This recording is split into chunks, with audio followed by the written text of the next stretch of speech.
So I can completely understand why a lot of people probably wouldn't be into this movie. And normally I wouldn't really be into this kind of movie either.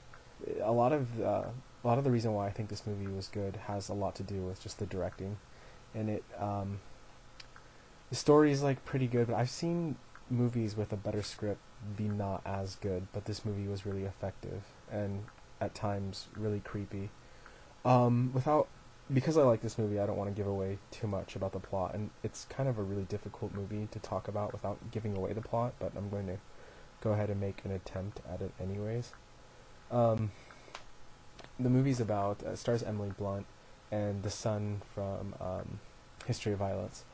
Um, she is at college and she needs to go visit her parents, so she finds some random stranger who's headed to Wisconsin or wherever it is, some random state that she's going to, and she hitches a ride with him. Just a perfect stranger, and she's kind of a bitch in the beginning. That's what I mean. Like a lot of like it's a really good movie, but it's some of the dialogue is pretty corny, especially in the beginning. There's something about this guy that she's going on this trip with, and he kind of seems to know a little bit too much about her, and he reveals a little bit too much to the point where it's kind of corny.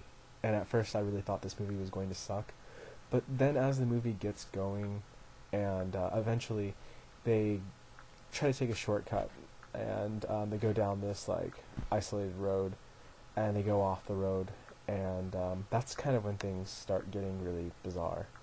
Um, Once the car goes off the road, they're sort of stranded, and they can't get a hold of anyone. Their cell phones aren't working, and they're basically freezing to death. Without giving away too much about the movie, basically just a lot of really creepy things start to happen, and like maybe it's just because I watched this alone by myself at nighttime that I really thought that it was scary. But certain parts in this movie like really were extremely creepy. Some weird shit starts to happen that's either gonna lose you or it's going to make you really involved in what's going on. And that doesn't really happen until almost about halfway through the film, where it really kind of starts to become a completely different kind of movie.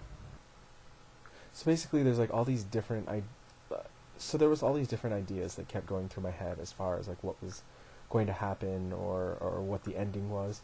And the thing is when you get to the end of the movie, it's not so much about this revelation or this huge twist in the end, so much as it is just about the story.